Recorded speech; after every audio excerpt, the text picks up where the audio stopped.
नमो अरिहंताणं नमो सिद्धाणं नमो आयर्याणं नमो उवज्झायाणं नमो लोये सव्वसाहुणं एसो पंच नमुक्कारो सव्वपावपणासनो मंगलाणं च सव्वेसिं परमं हवै मंगलम। ગયા વખતે આપણે થોડીક વાત મન વિશે કરેલી. પુસ્તકમાંથી અમુક પેજીસ આપણે જોયેલા, એમાંથી અમુક વાતો પણ કરેલી આપણે, અને હવે એને થોડુંક આપણે આગળ વધારીએ. હું અહીંથી પેજ શેર કરું છું. એક વાત આપણે ખાસ ધ્યાનમાં રાખવાની એ રહેશે કે પુસ્તકની અંદર છે ને ઘણીવાર જે આપણો ટોપિક ચાલે છે મન વિશે, તો મન સિવાયના પણ બીજા પ્રશ્નો વચ્ચે વચ્ચે હોઈ શકે, કાં તો બીજી વસ્તુઓ હોઈ શકે. તો આપણે મેઇન જે ટોપિક છે ને મન, એને આપણે ફોકસ કરશું. એટલે વચ્ચે બીજી વસ્તુઓ આવશે, આપણે એને રીડ કરશું, પણ એના ઉપર વધારે ફોકસ નથી કરવાના. મેઇન આપણો જે ટોપિક છે, અને ઘણીવાર કોઈ વસ્તુ એ રીતના રિપીટ થતી હોય, કાં તો એકદમ જ આઉટ ઓફ ટ્રેક જતી હોય, તો એ વસ્તુ આપણે સ્કીપ કરશું. એટલું ખાસ ધ્યાન રાખજો. સ્પેશિયલી મન શું છે, અને સ્પેશિયલી એ જૈન દ્રષ્ટિથી, જૈન શાસનની દ્રષ્ટિથી, જૈન શાસ્ત્રોની દ્રષ્ટિથી મન શું છે, કેવું છે, કઈ રીતે કાર્ય કરે છે, એનામાં કયા ગુણો છે, એની કેટલી શક્તિઓ છે, એ બધું આપણે જોવાના, આ બુકની અંદરથી જોવાના છે. એટલે એના ઉપર સ્પેશિયલી આપણે કોન્સન્ટ્રેટ કરશું. ચલો, હું પેજ અહીંયાથી શેર કરું છું, જેથી બધાને ઈઝી પડે.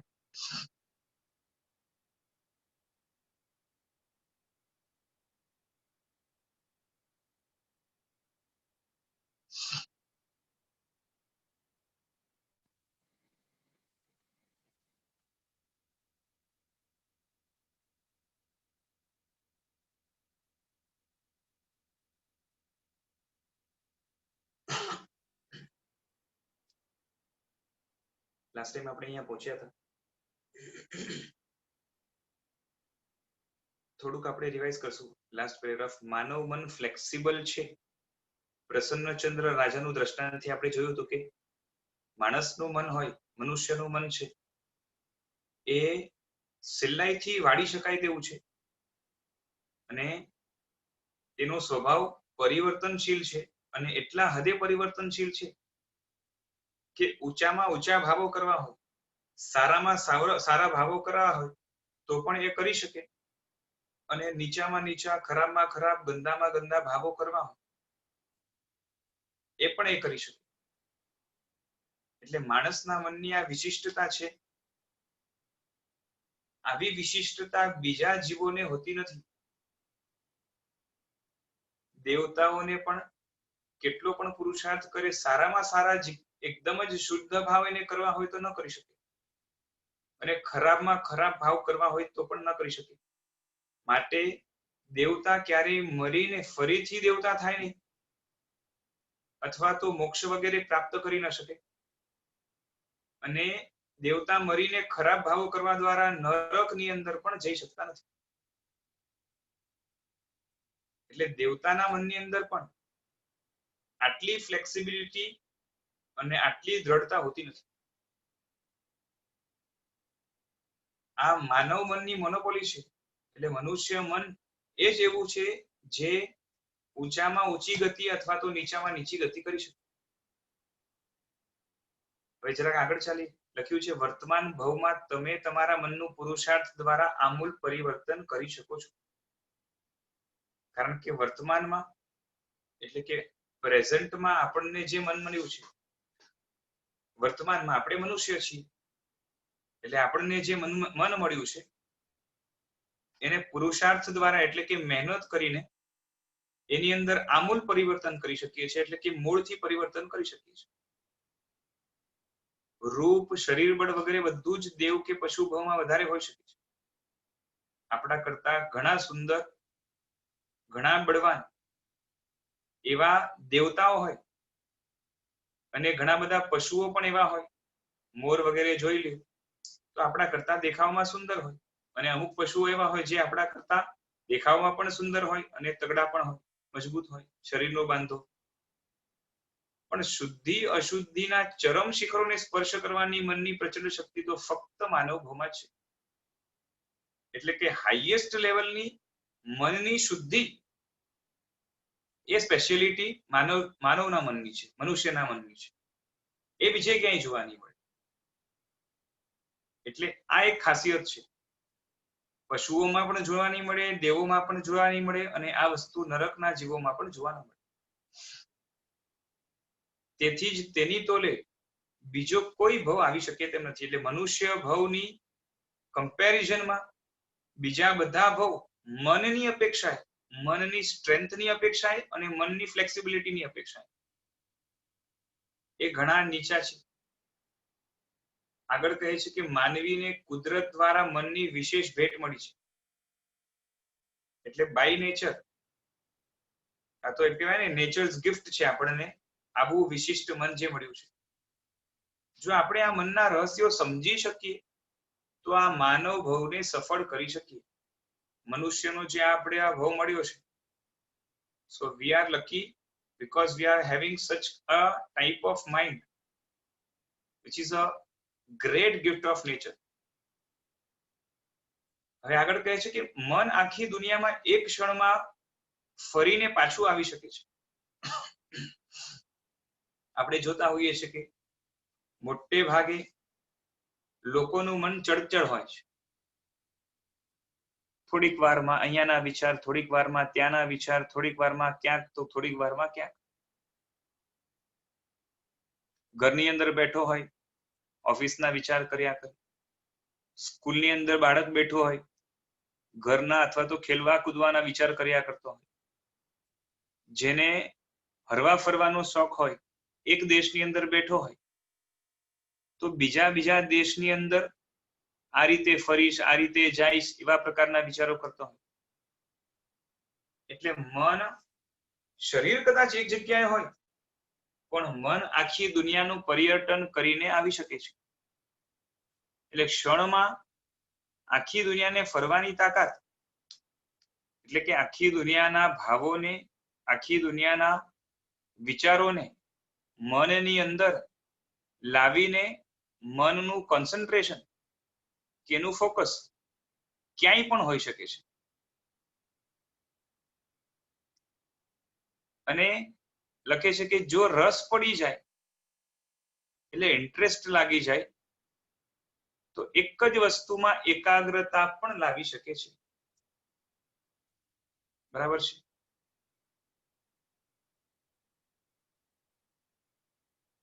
આપણે જોઈએ એક દ્રષ્ટાંત આવે છે. કોઈ વ્યક્તિ છે, એક્ઝેક્ટ કેરેક્ટર્સ ના નામ મને ખ્યાલ નથી. કોઈ વ્યક્તિને શંકા પડી કે આ જે સાધુ લોકો હોય છે ને, એ દાવો કરે છે કે એમનું મન સ્થિર રહે છે, અથવા તો એમની એવી છાપ છે કે સાધુનું મન સ્થિર હોય.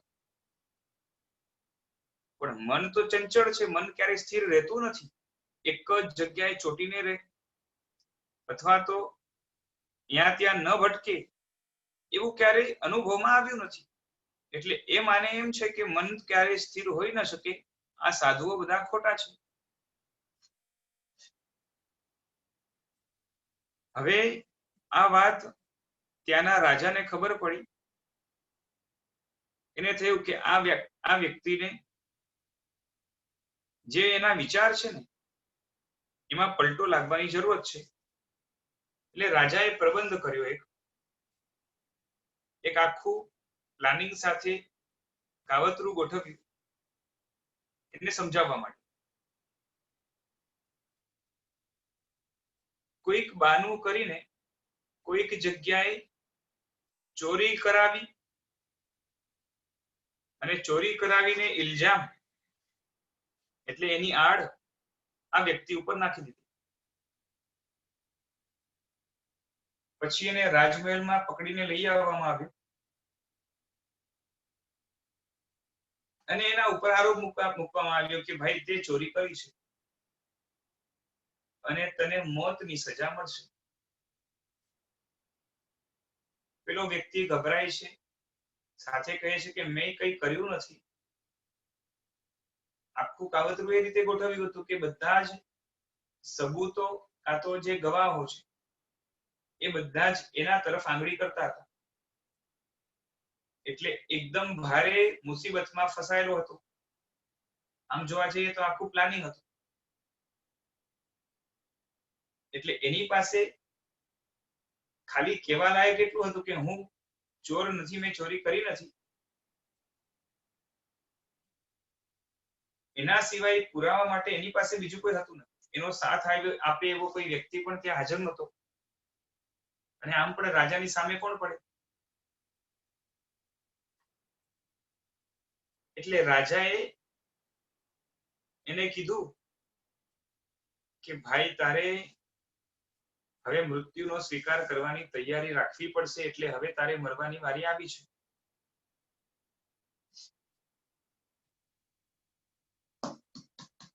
આ વ્યક્તિ કહે છે કે કંઈક ઉપાય કહો. રાજા કહે છે કે એક ઉપાય છે,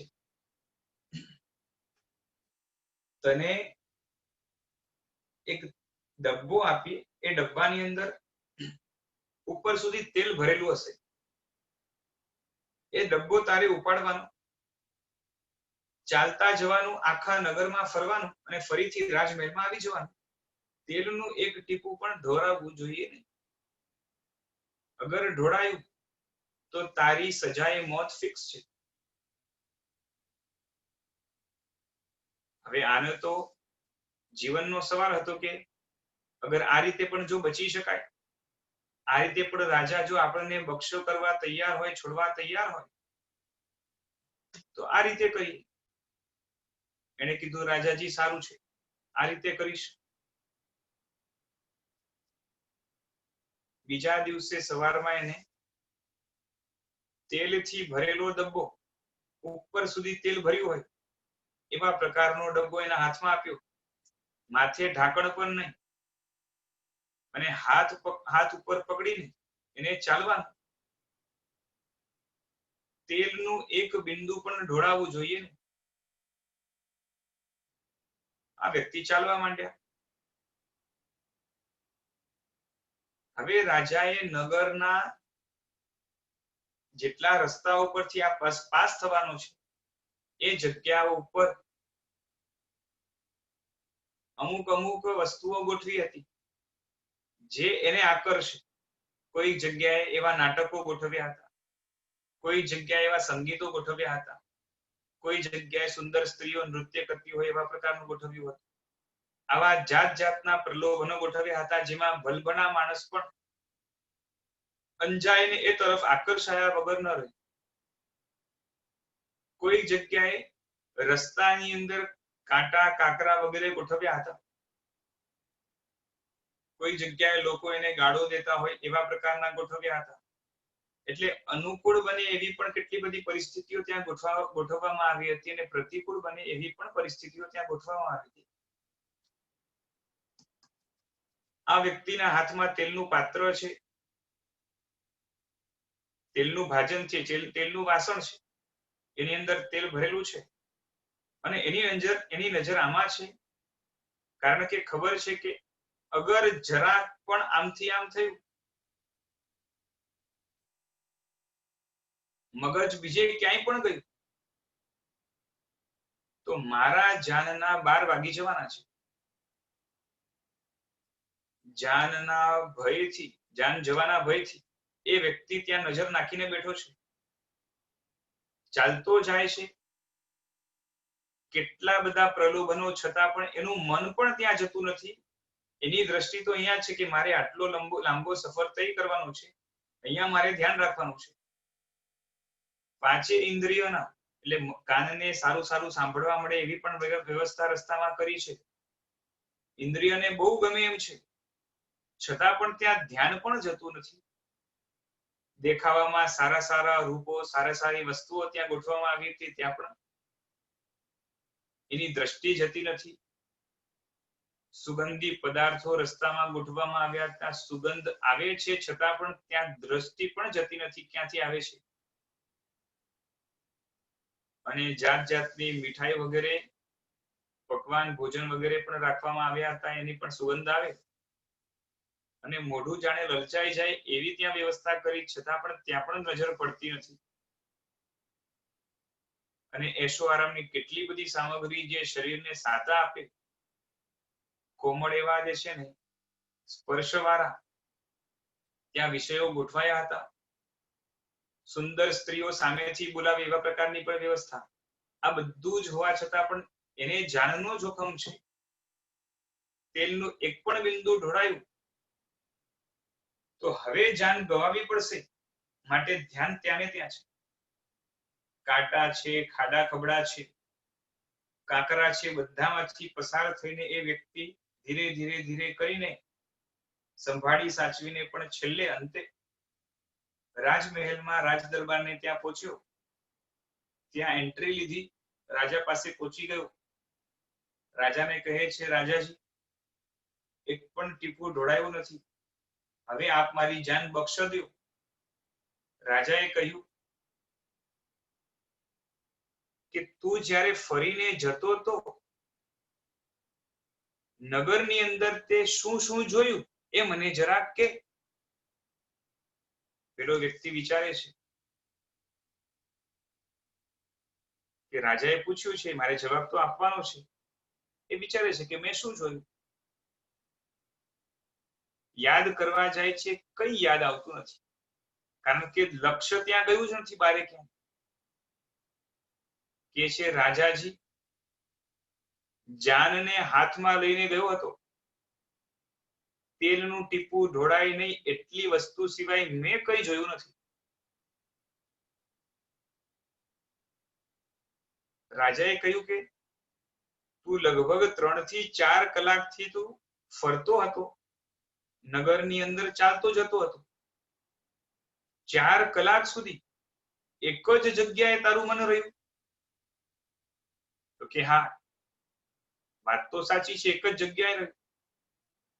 તો કે કારણ શું? તો કે કઈ નહીં, જાનનો ભય હતો, જાનની ચિંતા હતી, માટે એક જગ્યાએ ધ્યાન રાખવું જરૂરી હતું, માટે રાખી શક્યો. રાજા કહે છે કે તને ખબર નથી, નગરની અંદર આજે વિશિષ્ટ એવા આયોજનો કરાયા હતા, એનાથી તું ચુકાઈ ગયો છે. કે રાજાજી એ બધું બાજુ પર, પેલા જા, જીવતો હોઈશ તો ભોગો પછી પણ મળશે. માટે જાનના જોખમે બાકી બધી વસ્તુ પર નજર આપ મેળે મારી ટળી ગઈ, આવું બન્યું છે. ત્યારે રાજા કહે છે, આના ઉપરથી તું વિચાર કર, તને જાનનો ભય છે, પોતાના અસ્તિત્વનો ભય છે, માટે સહજ રીતે જો તારું લક્ષ્ય બીજે ક્યાંય જતું નથી અને મન એક જગ્યાએ જો સ્થિર રહી શકે છે, તો તારાને મારા કરતા વધારે મન જેમનું બળવાન પણ છે, દ્રઢ મન પણ છે, અને જે સંસારથી વૈરાગ્ય પામી ગયા છે, જેને રસ પણ નથી સંસારમાં, એવા પ્રકારના મુનિ ભગવંતો, સાધુ ભગવંતો,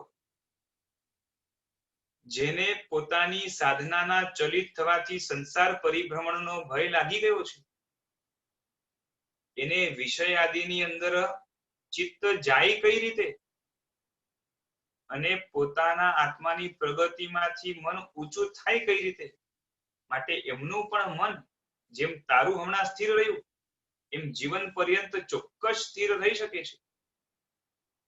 આ રીતે એને એક સબક આપવામાં આવ્યો રાજા દ્વારા. કહેવાનો તાત્પર્ય એ છે કે મન જો ચંચળ બને તો કૂદકા મારતા મારતા ઘણી જગ્યાએ ફરી આવે, આખી દુનિયાનું પર્યટન કરી આવે, પણ મન જો સ્થિર રહે તો ઘણી સ્થિરતાની સાથે એક જગ્યાએ રુચિપૂર્વક સારી રીતે ચોંટી શકે છે. ચાલો આગળ વાંચીએ.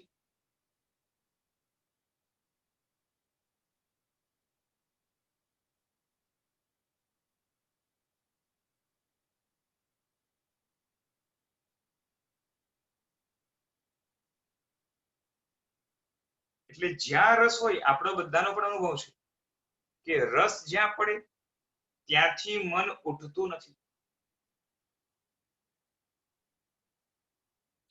સવારે ઉઠ્યા,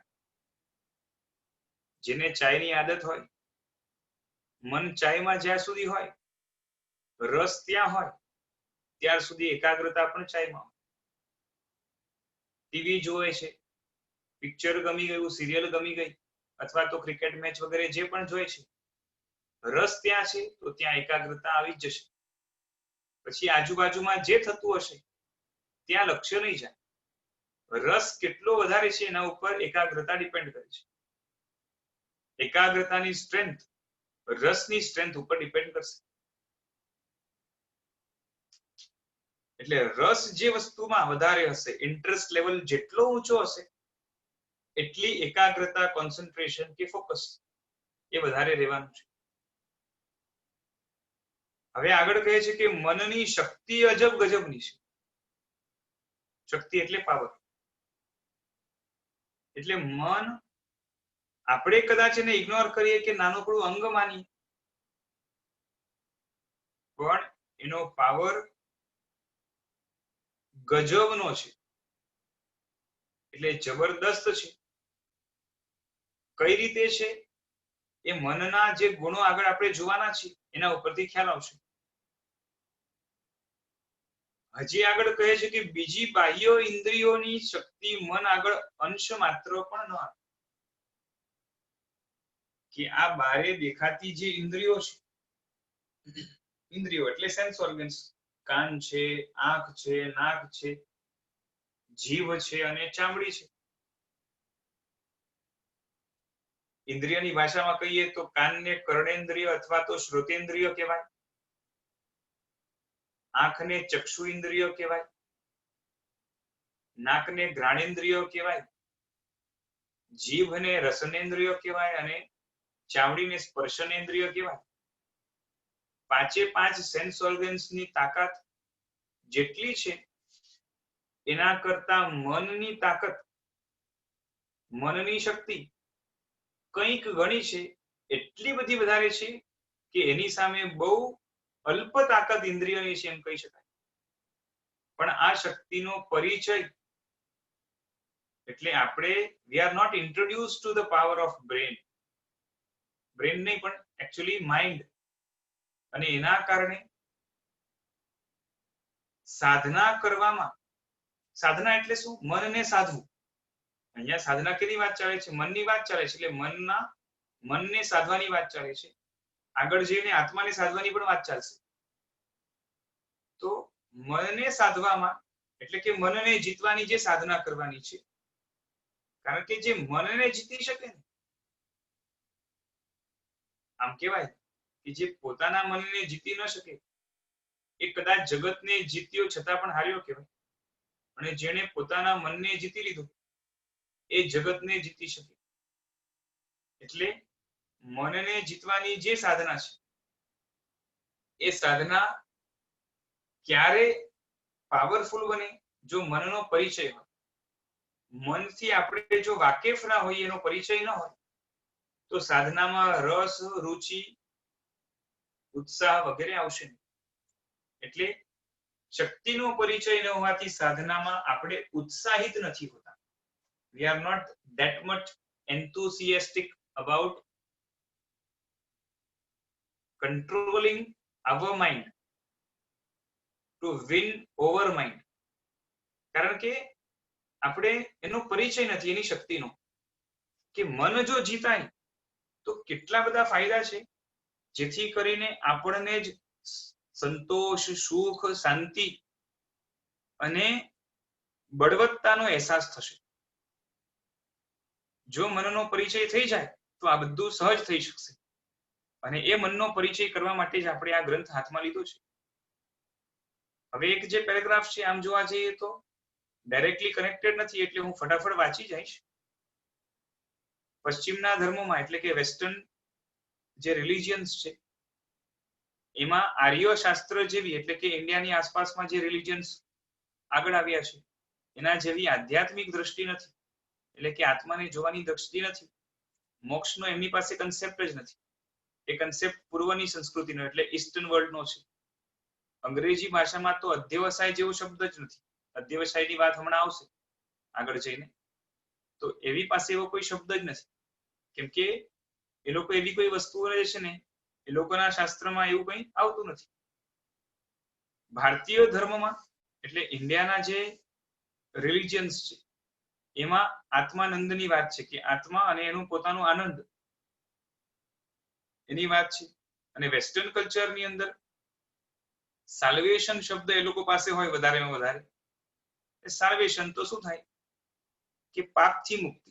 જ્યારે આપણે અહીંયા તો શું છે કે માત્ર પાપથી નહીં પુણ્યથી પણ મુક્તિ, જડ માત્રથી મુક્તિ, સંપૂર્ણ મુક્તિની વાત છે.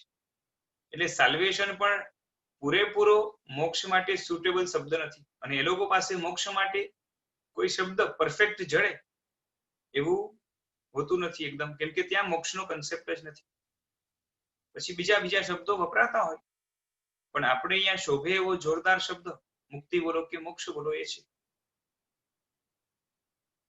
ચાલો હવે મનની વાત હજી આગળ ચલાવીએ છીએ. ઊંચામાં ઊંચો શુદ્ધ ભાવ અને હલકામાં હલકો સંક્લિષ્ટ ભાવ મનુષ્યના મનમાં શક્ય છે. એટલે શુદ્ધમાં શુદ્ધ એટલે સારામાં સારો ભાવ કરવો હોય, ઊંચામાં ઊંચો, અને હલકામાં હલકો સંક્લિષ્ટ ભાવ, એ મનુષ્યના મનની અંદર શક્ય છે. અને એનો કંટ્રોલ પણ તમારા જ હાથમાં છે, એટલે કે આપણા હાથમાં છે. જે મનુષ્ય છે એના હાથમાં છે. ઊંચામાં ઊંચો શુદ્ધ ભાવ એટલે શું, અને એમાં કઈ તરતમતા આવે, કયા લેવલ્સ આવે, એ જરાક જોવાનો પ્રયત્ન કરીએ.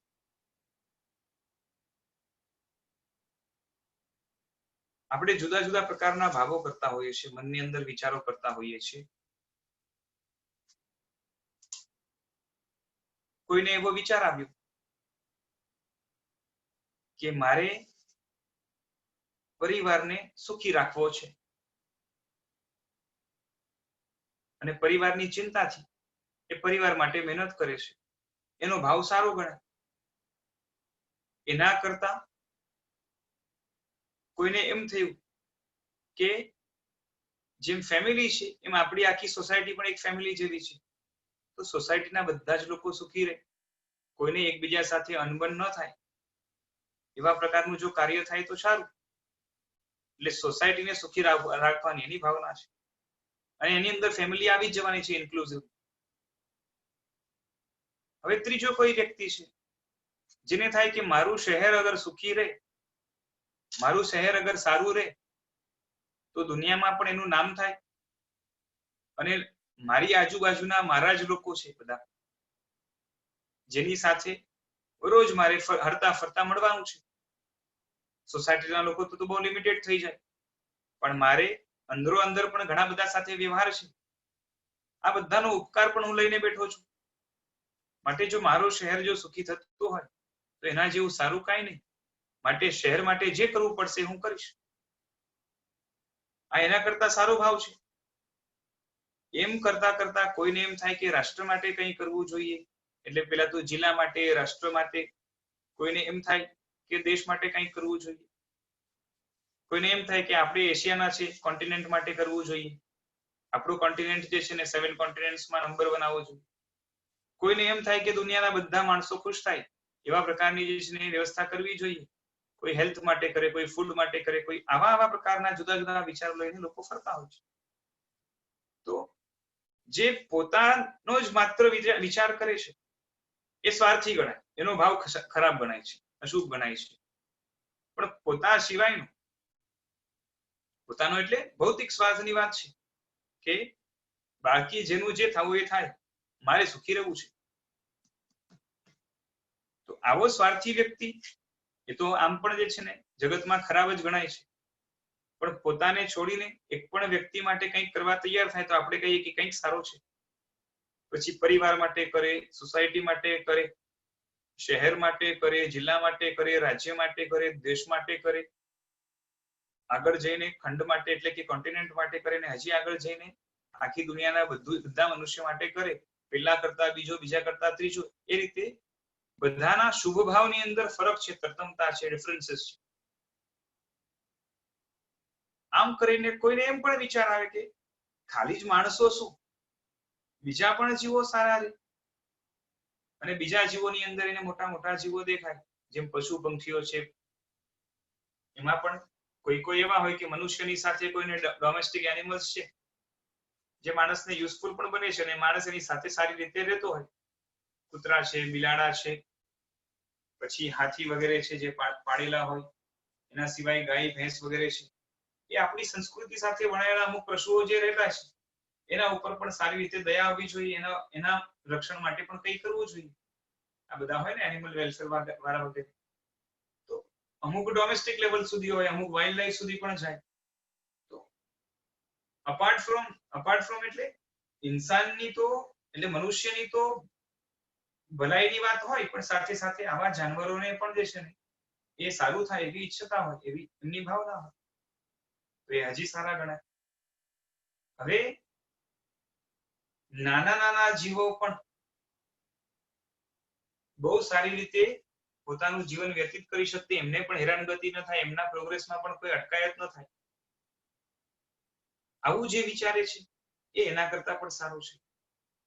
અને કોઈ વ્યક્તિઓ એવા પણ હોય છે જેને આપણે ધર્મી વ્યક્તિઓ કહેતા હોઈએ છીએ. સાચા અર્થમાં જે ધર્મી છે એની તો ભાવના શું હોય કે જગતનો કોઈ પણ જીવ સુખી જે છે ને સુખથી ચલિત ન થાય, એટલે દુખી ન થાય, બધા જ જીવો સુખી રહે એવા પ્રકારની વ્યવસ્થા હોય તો સારામાં સારું. આ ભાવનાની વાત છે. પોતે બધું કરી શકશે એવી વાત નથી, પણ મનની અંદર જે ભાવના છે એટલે એ ભાવ એટલા હદ સુધી શુભ છે. એટલે અલગ અલગ જીવોની અંદર શુભ ભાવની પણ જે છે ને ડિફરન્સીસ, અલગ અલગ લેવલ્સ રહેવાના છે, અલગ અલગ સ્ટ્રેટા રહેશે. તો શુભ ભાવ કરવાના પણ અલગ અલગ લેવલ્સ હોય છે. એ જ રીતે એનાથી આગળ વધેલા જીવો એવા છે કે જે વિચારે છે કે અગર હું જ સુધરી જાઉં, આપણે કહીએ ને ચેરિટી બિગિન્સ એટ હોમ, કે હું જ જો સુધરી જાઉં તો બીજા લોકોને હેરાનગતિ ઓછી થશે. અહીંથી થોડુંક અલગ લેવલ, પણ એમાં જે છે ને આપણે સ્ટાર લગાવી શકીએ એવા પ્રકારનું લેવલ સ્ટાર્ટ થાય છે. પછી પોતાને સુધારવાની જે અન્ડરસ્ટેન્ડિંગ છે જેટલી ડીપ રહેશે એટલું એનું માનસિક લેવલ, એ મેન્ટલ એની કન્ડિશન હજી બેટર ગણાશે. તો આ અલગ અલગ પ્રકાર છે સારી વસ્તુના. એ જ રીતે અગર ડાઉન સાઈડ જોઈએ તો એવા જીવો હોય જેને એક બે વ્યક્તિ સાથે દુશ્મની હોય અને એની સાથે જે છે વર્તન સારું ના હોય તો એ સાથે ઝઘડા વગેરે કરતો હોય. તો કોઈ એવો હોય છે કે છે ને ખાલી ગાળ દઈને પતાવે છે, કોઈ થોડુંક જે છે ને એ શું કહેવાય કે વધારે બોલચાલ કરે છે, કોઈ મારામારી પર ઉતરી આવે છે. ઘણા એવા હોય પાસે જે છે ને આ બધા મને હેરાન કરે છે, કોઈને પણ જે છે ને આ હું મૂકું નહીં, બધાની કમ્પ્લેન કરી દઉં, પોલીસ કમ્પ્લેન કરી દઉં, આમ કરી દઉં, તેમ કરી દઉં, એટલે આ ખરાબ ભાવ છે. એના કરતા ખરાબ આ બધા મરી જાય તો સારું, એ ખરાબ ભાવ. અને જે છે ને શું કહેવાય કે ઘણીવાર એટલો બધો ગુસ્સો થઈ જાય કે આ નગરના બધા મરી જાઓ કે દેશના બધા મરી જાઓ, એવા જે ભાવો છે આ હજી ખરાબ ભાવ છે. એટલે આ સંક્લિષ્ટ ભાવો, ખરાબ ભાવો છે, અશુદ્ધ ભાવો છે, અશુભ ભાવો છે, એ બધા ભાવો જે છે એ નીચલા સ્તરના ભાવો, એમાં પણ જે છે ને we are going to get differences. તો આ બધી અલગ અલગ ટાઈપની કેટેગરીઝ જોવા મળશે, સારા ભાવોમાં પણ અને ખરાબ ભાવોમાં પણ. અને આ બધું જ કોના આધારે થાય છે? તો મનના આધારે થાય છે. તો મનની તાકાત છે કે મન દ્વારા આપણે સારામાં સારા વિચાર સુધી પણ પહોંચી શકીએ છીએ અને ખરાબમાં ખરાબ વિચાર સુધી પણ પહોંચી શકીએ છીએ. બરાબર છે? તો આ અલગ અલગ લેવલ્સ છે શુદ્ધિના, મનની.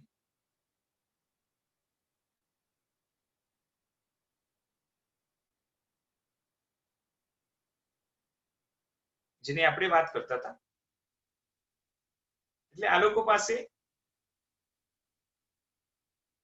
વેસ્ટર્ન કલ્ચર પાસે એક લેવલ સુધીની શુદ્ધિના ભાવો હોય છે. આપણે અહીંયા થોડુંક વધારે છે એટલે એનું થોડુંક અહીંયા વર્ણન લીધું હતું. અને જે નાનો પેરેગ્રાફ છે ત્યાં લખ્યું કે ઊંચામાં ઊંચા શુદ્ધ ભાવ અને હલકામાં હલકો સંક્લિષ્ટ ભાવ એટલે સંક્લેશ વાળો ભાવ એટલે અશુદ્ધ ભાવ, ખરાબ ભાવ, અશુભ ભાવ એ પણ મનુષ્ય જ કરી શકે છે. એટલે જેટલા લેવલ સુધી ખરાબ ભાવ માણસ કરી શકે એટલું ખરાબ ભાવ ક્યારેય જાનવર નહીં કરી શકે. કેમ કે ડેવલપ મન મળ્યું છે ને, શક્તિ વધારે છે.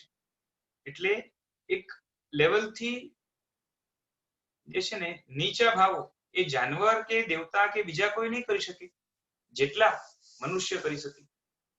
આપણે જે ફ્લેક્સિબિલિટીની વાત થઈ હતી ને એ આના આધારે છે. અને એને કંટ્રોલ પણ આપણા હાથમાં જ છે. એટલે આપણે જો ધારીએ તો મનને ખોટી દિશામાંથી જતું અટકાવીને સાચી દિશામાં આગળ વધારીને ટોપમોસ્ટ લેવલ સુધી જઈ શકે. હવે કહે છે કે તમારે કઈ બાજુ ગતિ કરવી છે, જવું કઈ બાજુ છે એ આપણે નિર્ણય કરવાનો આવે કે આપણે ખરાબ ભાવોમાં જવું છે કે સારા ભાવોમાં જવું છે. એટલે આપણા ઇમોશન્સને નેગેટિવ વે આપવો છે કે એને પોઝિટિવ ડિરેક્શનમાં આગળ વધારીને પોતે પણ સુખી થવું છે, જગતને પણ સુખી થવું છે અને આગળની જનરેશન્સને પણ આદર્શ આપવો છે.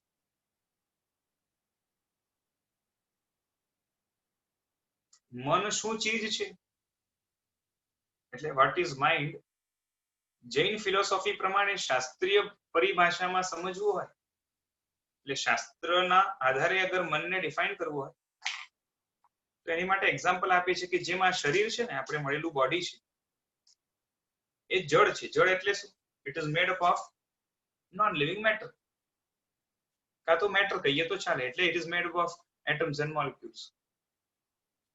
અને નજરે નજર દેખાય છે, આપણે જોઈ શકીએ છીએ કે બોડી જે છે ને એ શું છે તો કે group of atoms and molecules થી બનેલું એક માળખું છે આખું.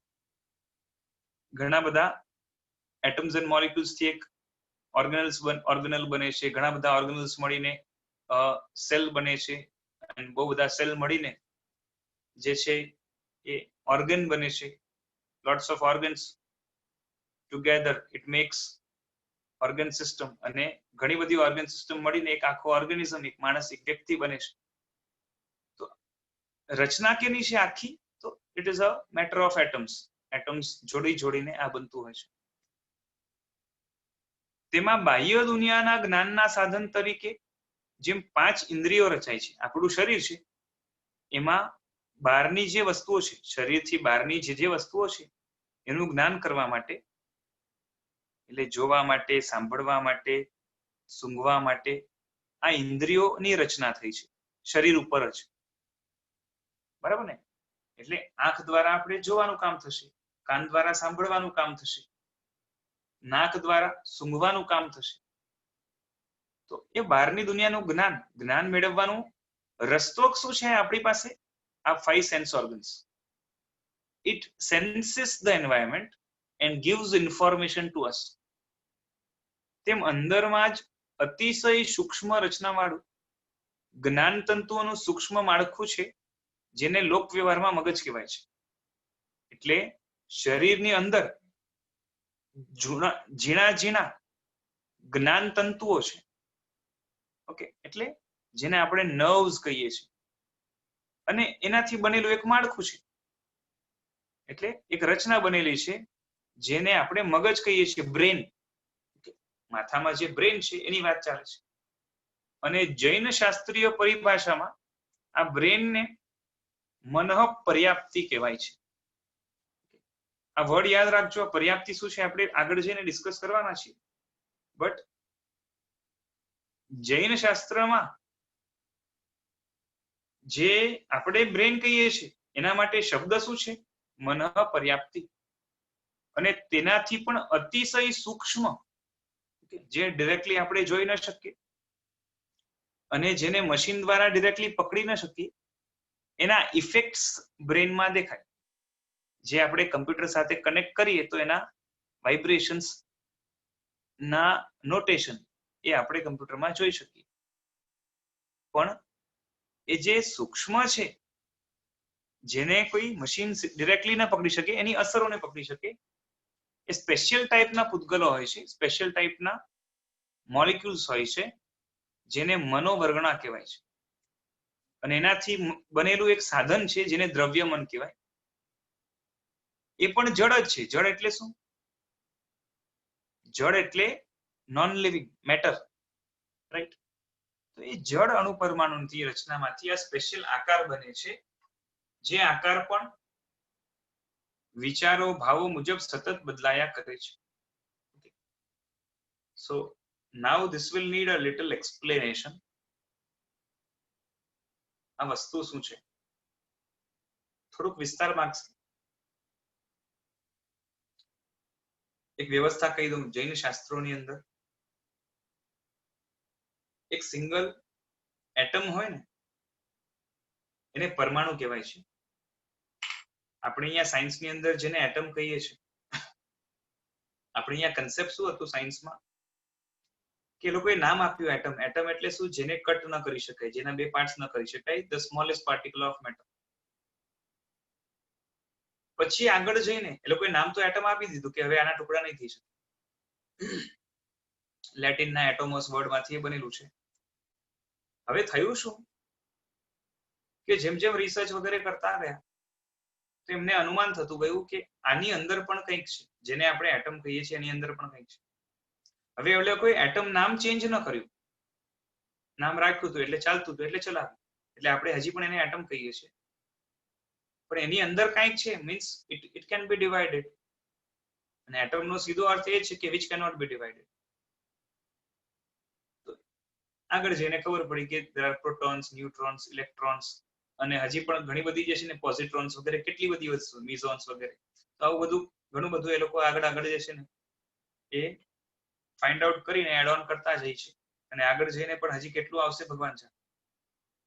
હવે એટમની જે સાઇઝ વગેરે જેનું અનુમાન વગેરે કરાય છે સાયન્સની અંદર, હજી આગળ વધીને એની અંદર રહેલા ઇલેક્ટ્રોન પ્રોટોનની સાઇઝ, વેઇટ વગેરે, તો આ બધું છે ને એના કરતા કંઈક ઘણું સૂક્ષ્મ, ઓકે, વેરી માઇન્યુટ એવો જે પાર્ટિકલ, એટલે આપણે આપણી ભાષામાં કહીએ તો મેટરનો સૌથી માઇન્યુટેસ્ટ ઓરિજિનલ જે પાર્ટિકલ છે, એકદમ માઇન્યુટ ફોર્મ, ઓકે, જેનાથી નાનું કંઈ નથી અને જેના બે ટુકડા નથી કરી શકાતા, ક્યારેય પણ નથી કરી શકાતા, ધ માઇન્યુટેસ્ટ પાર્ટિકલ, ઓકે, એને એટમ કહેવાય છે. એને આપણે શાસ્ત્રમાં પરમાણુ કહીએ છીએ. હવે એ જે પરમાણુ છે એ પરમાણુના અલગ અલગ પ્રકારના કોમ્બિનેશન્સથી અલગ અલગ ટાઈપનું મેટર સર્જાય. ઓકે, હવે એ પરમાણુના જે કોમ્બિનેશન્સ છે ને, એકમાંથી બે પરમાણુ ભેગા થયા તો એને દ્વેણુક કહેવાય, ત્રણ ભેગા થાય તો ત્રિણુક કહેવાય, રાઈટ? તો એમ કરતા કરતા ઘણા બધા પરમાણુઓ ભેગા થાય તો ઇટ બીકમ્સ અ ગ્રુપ, જેને આપણી ભાષામાં કહીએ તો મોલિક્યુલ છે, ઓકે, અને શાસ્ત્રની ભાષામાં એને સ્કંદ કહેવાય છે. તો 2, 3, 4, 5 એવી રીતના અનંત પરમાણુ ભેગા થાય, હજી ભેગા થાય, એમ કરીને જેટલા પણ પોસિબલ છે ને પોસિબલ કોમ્બિનેશન્સ, એને સંખ્યાની દ્રષ્ટિએ એસેન્ડિંગ ઓર્ડરમાં આગળ લગાવી. સંખ્યાની દ્રષ્ટિએ એસેન્ડિંગ ઓર્ડરમાં એટલે શું કે 1 બાદ મેં 2 નો ગ્રુપ એટલે 2, 3 નો ગ્રુપ 3, 4, 5, 6 એ રીતના આખી લાઈન બનાવી દીધી. પછી એડ ઓન કરતા ગયા, બરોબર છે? એમ કરતા કરતા બધાને આપણે એસેન્ડિંગ ઓર્ડરમાં લગાવ્યા, જેટલી પણ પોસિબિલિટીઝ છે. હવે એસેન્ડિંગ ઓર્ડરમાં લગાવ્યા પછી એને 16 પાર્ટ્સમાં ડિવાઈડ કર્યા છે. આટલી મોટી ચેનલ છે સમજો, એટલાને એસેન્ડિંગ ઓર્ડરમાં લગાવ્યા. It is divided into 16 parts, 1, 2, 3, 4, 5, 6. અને એમાંથી 8 પાર્ટ્સ એવા છે કે 1 છોડી દેવાની, સેકન્ડ બાદ થર્ડ છોડી દેવાની, ફોર્થ, ફિફ્થ છોડી દેવાની, સિક્સ્થ, ઓકે. સો જે ઇવન નંબરના છે કેટેગરીઝ, તો કેટલી કેટેગરી થઈ જશે? 16 માંથી ઓડ ને છોડી દીધી, ઇવન ને પકડી, તો we will get 2, 4, 6, 8, 10, 12, 14 and 16, એટલે ટોટલ 8 કેટેગરી થઈ. એ જે 8 કેટેગરી છે ને એમાંથી જે સ્ટાર્ટિંગની કેટેગરી છે એને સ્થૂલ કહેવાય, સેકન્ડ હોય એના પછી નેક્સ્ટ જે આવે એને એના કરતા સૂક્ષ્મ કહેવાય, રાઈટ? નંબર ઓફ એટમ્સ વધારે છે એમાં, પણ એને કહેવાય છે સૂક્ષ્મ, okay.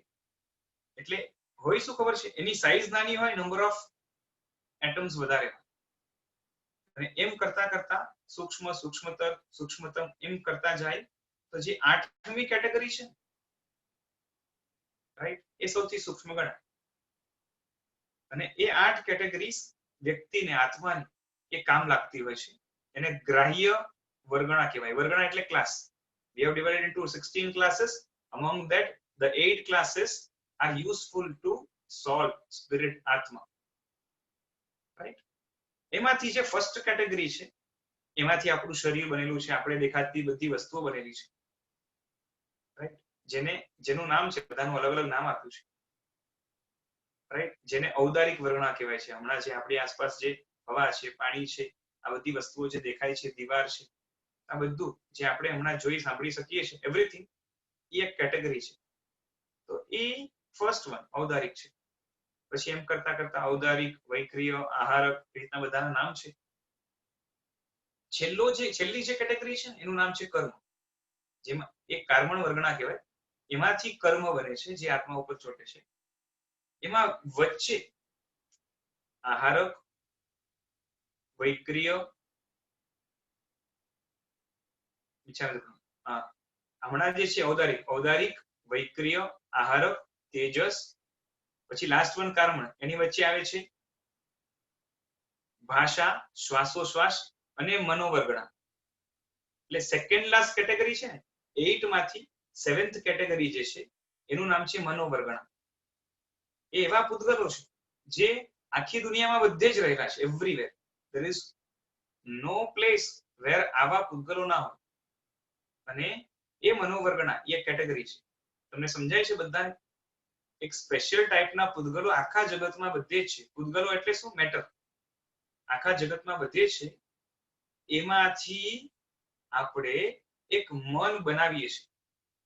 I M trying to explain. દ્રવ્ય મન કોને કહેવાય? એટલે હું જ્યારે વિચાર કરું, રાઈટ, જેમ કે સપોઝ મેં એક મેંગો ટ્રીનો વિચાર કર્યો, મીન્સ વોટ હેપન્સ કે હું જ્યાં છું ત્યાંથી મેં મનોવર્ગણાના પૂતગલોને ગ્રહણ કર્યા, એટલે મેં એને એક્સેપ્ટ કર્યા, ઓકે, રિસીવ કર્યા, અને એને જે છે ને ગોઠવી દીધા. કયા આકારમાં? કયા આકારમાં ગોઠવ્યા? તો મેંગો ટ્રીના આકારમાં ગોઠવ્યા. Because I was thinking about mango tree. એટલે એમ સમજો ને કે એ પૂતગલોથી મનનો એક આકાર બની ગયો. એ આકારને આપણે મન કહીએ છીએ. પછી મેંગો ટ્રી પછી સમજો ચીકુનો વિચાર કર્યો, પછી બીજો કંઈક વિચાર કર્યો. તો જેના વિચાર થાય, તો પહેલો મેંગો ટ્રી હતો એ જે આકાર બન્યો હતો એ વિખરાઈ જશે. નવો આકાર ગ્રહણ થશે, નવા પૂતગલો ગ્રહણ થશે.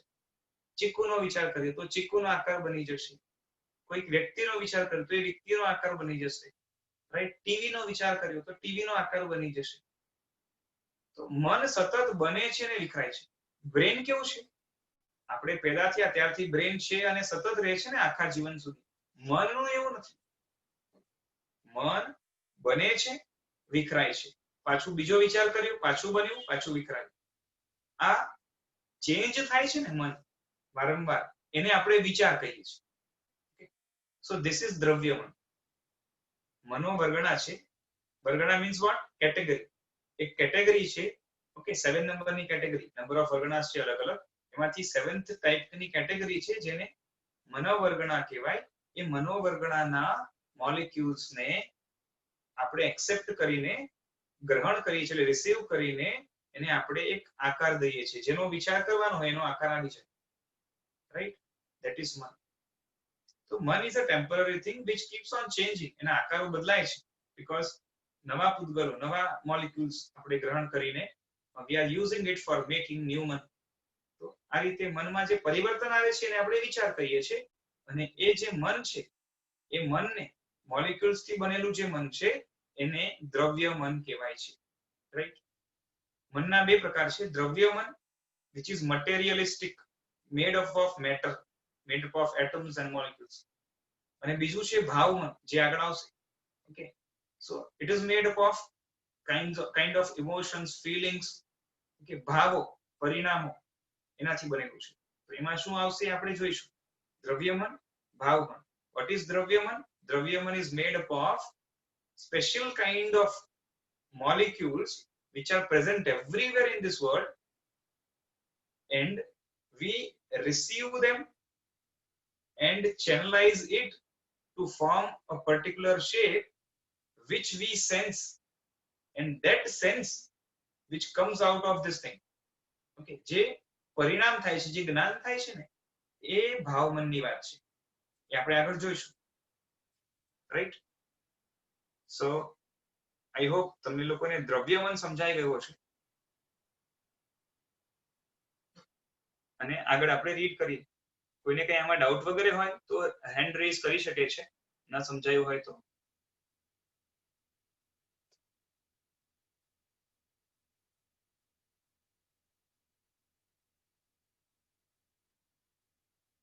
So they are coming to this. Okay. જે લખ્યું તો આપણે ફરીથી વાંચી જઈએ. આમાં શું લખ્યું છે? લાસ્ટની 3 લાઇન્સ. અતિશય સૂક્ષ્મ, ઓકે, 7th કેટેગરીના જે છે મનોવર્ગણાના પૂતગલો, ઓકે, એટલે મનની કેટેગરીના સ્પેશિયલ પૂતગલો છે, સ્પેશિયલ મોલિક્યુલ્સ છે, એમાંથી બનેલું એક સાધન છે. એ શું છે? દ્રવ્યમન. અને એ દ્રવ્યમન કેવું છે? જળ છે, એટલે અણુ પરમાણુથી બનેલું છે, એટમ્સ એન્ડ મોલિક્યુલ્સ. એમાંથી બનેલો સ્પેશિયલ આકાર છે, એટલે શેપ છે, જે આકાર પણ વિચારો ભાવો મુજબ સતત બદલાયા કરે છે. આપણા ભાવ કે વિચાર બદલાય તો આકાર પણ બદલાય. Okay, so I guess you might have understand this. Now we are moving to the next page.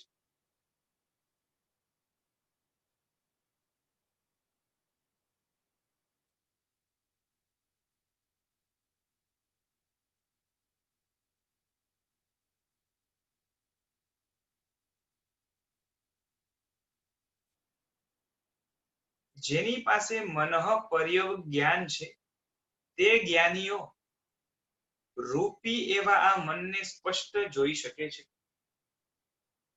Now what is this મનઃ પર્યવ જ્ઞાન? This is related thing, so I am explaining this. કે મનઃ પર્યવ જ્ઞાન એટલે શું? તો આપણને જે જ્ઞાન થાય છે એ જ્ઞાનના 5 ટાઈપ્સ છે. મતિ જ્ઞાન, શ્રુત જ્ઞાન, અવધિ જ્ઞાન, મનઃ પર્યવ જ્ઞાન અને કેવળ જ્ઞાન. તો મતિ જ્ઞાન એટલે શું? જે આપણે સેન્સ ઓર્ગન્સ અને મનથી જે પણ જ્ઞાન થાય છે એને મતિ જ્ઞાન કહેવાય. અને એમાં એડિશનલી અગર આપણે સાંભળીને કાં તો જેમાં અક્ષરની સહાયતા લેવાય છે અથવા ઈશારાની સહાયતા લેવાય છે એના દ્વારા જે જ્ઞાન થાય એને શ્રુત જ્ઞાન કહેવાય. ફર્સ્ટ ઇઝ મતિ જ્ઞાન, ઓકે, 5 સેન્સ ઓર્ગન્સ અને મન, એટલે કે શરીર અને ઇન્દ્રિય અને મનથી જે થાય છે એ મતિ જ્ઞાન છે સીધું. અને એમાં અગર એ થવામાં અગર આપણે શબ્દોની સહાય લઈએ છીએ અથવા કોઈ ઈશારા વગેરેની સહાય લઈએ છીએ એનાથી થાય છે તો એ શ્રુત જ્ઞાન કહેવાય. થર્ડ થિંગ ઇઝ અવધિ જ્ઞાન. એટલે અવધિ જ્ઞાન એટલે શું? તો આપણી આસપાસમાં જે મટીરિયલિસ્ટિક થિંગ્સ છે, એટલે જે એટમ્સ મોલિક્યુલ્સના ફોર્મમાં કે એનર્જીના ફોર્મમાં રહેલી જે વસ્તુ કે પદાર્થો છે જેને આપણે જોઈ શકીએ, ઓકે, આંખથી નહીં, ડિરેક્ટલી આત્માથી જોઈ શકીએ, એમાં કોઈ સાધનની જરૂરત ના પડે.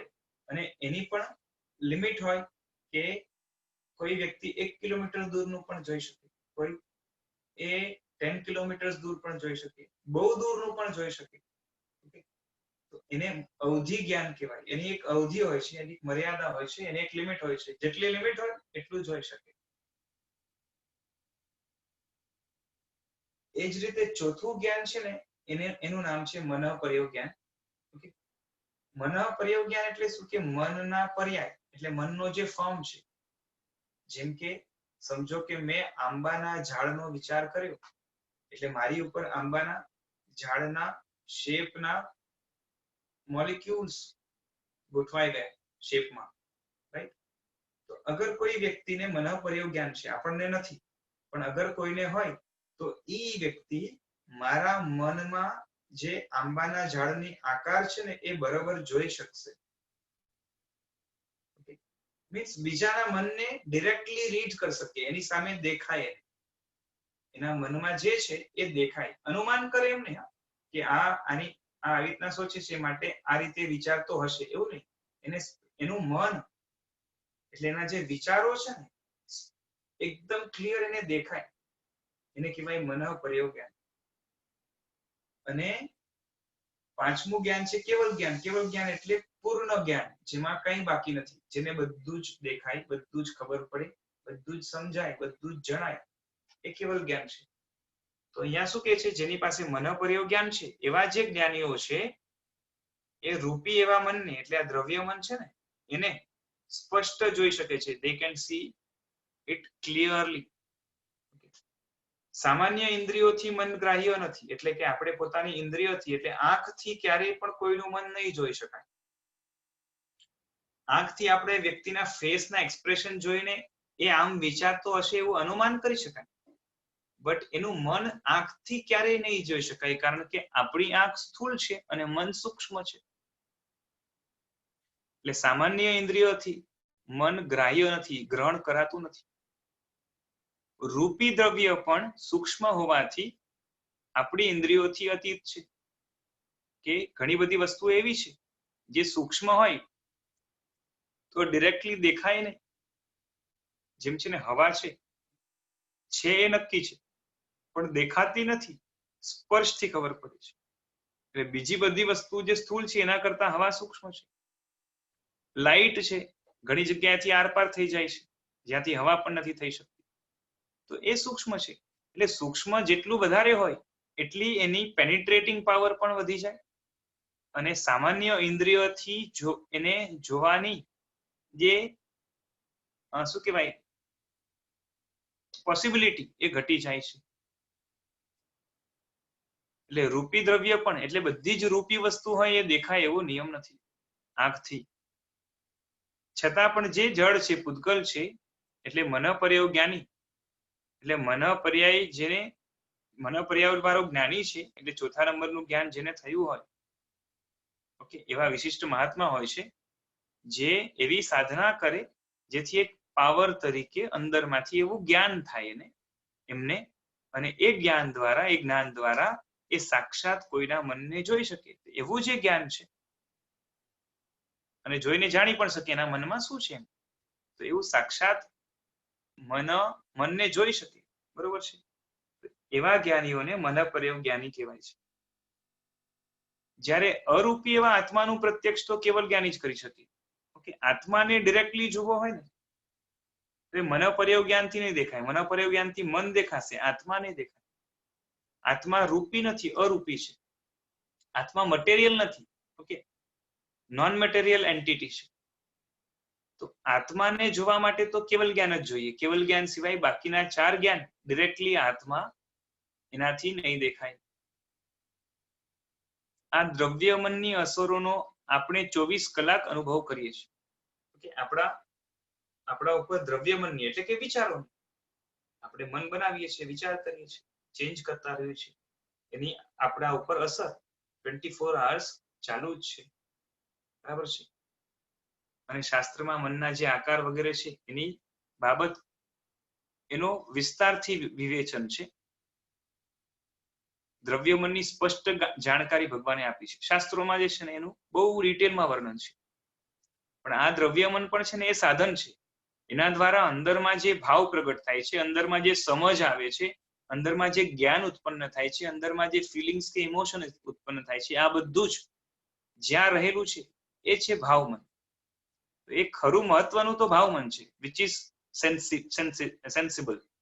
ઓકે, દ્રવ્યમન તો એની માટે સાધન છે. ઓકે, એ જ્ઞાન સ્વરૂપ નથી. એ જ્ઞાનને પ્રગટ કરવા માટે, પેદા કરવા માટે, વિચાર કરવા માટે સાધન બને છે. રાઈટ? તો એ આત્મા સાથે જોડાયેલું છે. ભાવમન આત્મા સાથે જોડાયેલું છે. કઈ રીતે છે આપણે આગળ જોઈશું. બહુ સારી રીતે વિસ્તારથી બહુ સારી રીતે આપેલું છે આની અંદર. ઠીક છે? તો ભાવમન છે ને એ ચૈતન્યમય છે. ચૈતન્ય એટલે શું? ચેતના એટલે શું? આત્માની શક્તિ, એટલે એક જાતનું જ્ઞાન.